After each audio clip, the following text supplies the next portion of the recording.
Bing boing bing. Everybody has a story to tell with Toddy One Skip.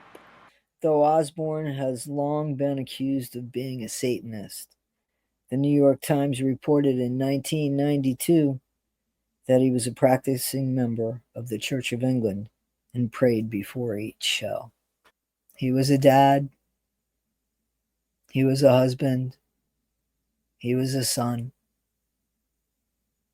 and we knew him as Ozzy Osbourne. John Michael Osbourne, 76 years old, took his last breath July 22nd, 2025.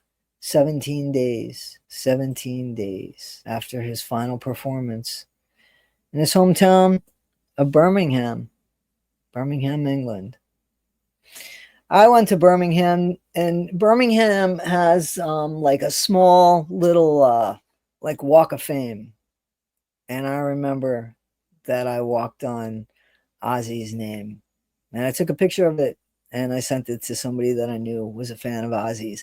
I wasn't a fan of Ozzy's. Ozzy came, his music was a little loud for me and sometimes a little too angry for me.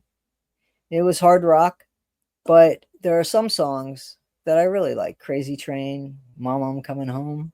Great songs, right? Here's the thing about Ozzy Osbourne.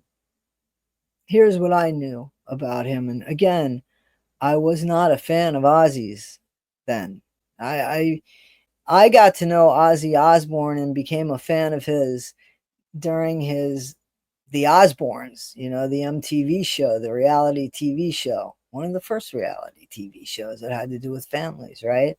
And Ozzy Osbourne, who would have believed Ozzy Osbourne, right? We saw an amazing, soft, goofy side to Ozzy Osbourne, though we couldn't understand a word the guy said, but he could sing, right? Here's the thing that I was thinking about Ozzy. Ozzy looked different. He was different. He behaved differently.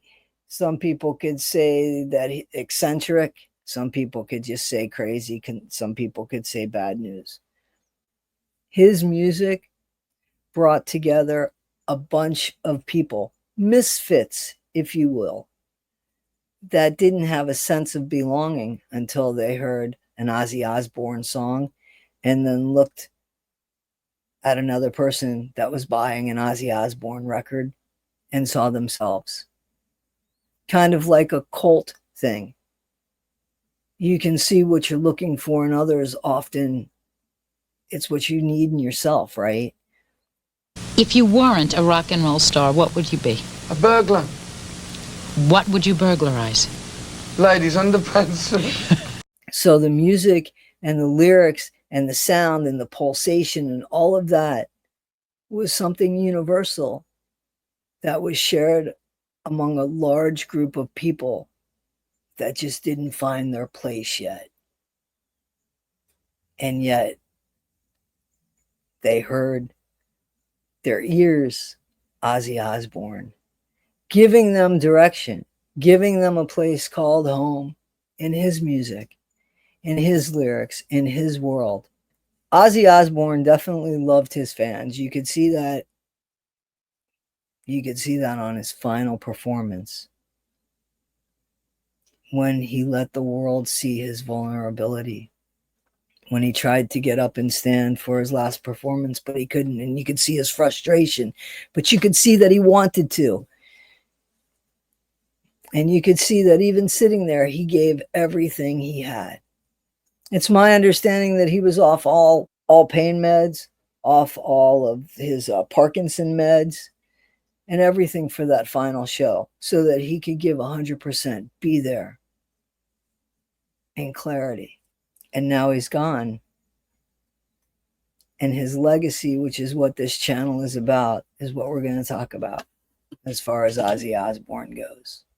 I do also want to say that I had heard, and I've talked to a few people, that Ozzy and Sharon, his wife, had a pact that if their brain couldn't function or if there was any kind of dignity that was going to be lost, that there was going to be an assisted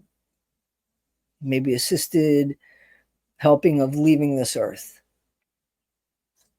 Personally, I have no problem with that. I would rather somebody not suffer and leave the way that they want to leave, if that's the best, if there's nothing else. We do that with our pets. We don't wait for them to take their last breath, their struggle last breath. We help them.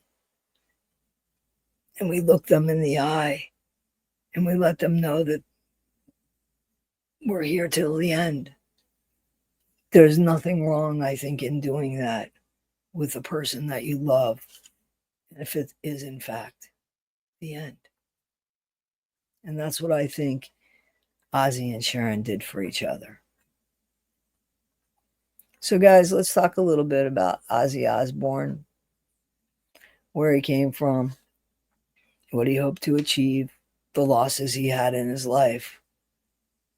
Randy Rhoads, one of the great losses, that small plane crash.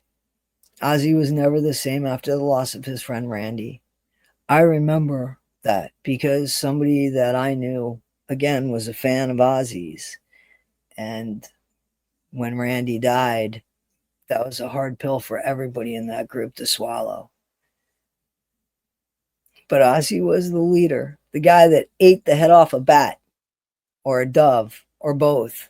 I said, yeah, I'll make an impression. And the bird landed on Ozzy's knee, and he picked it up and put it in his mouth and ripped its head off.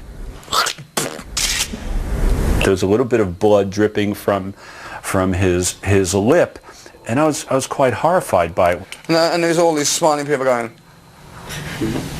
This carcass was flapping around the table and feathers were flying in the air and they were all like throwing up all over the place. It was quite interesting to see these office people with the ties and this with all puke. He just seemed to act in the moment, be in the moment, feel in the moment. Right? Isn't that how he got his second marriage going, in the moment with Sharon? Sharon and Ozzy, you can't see. I mean, those are soulmates. Those are people that, in my opinion, they were made for each other. And they built a family in a crazy world of rock and roll music. They brought their kids on tour and they made a life. And they built a life. And then they shared that life with us. As funny and as cocky as it was, as eccentric, as eclectic, as weird as it was, the Osbournes welcomed us into their home.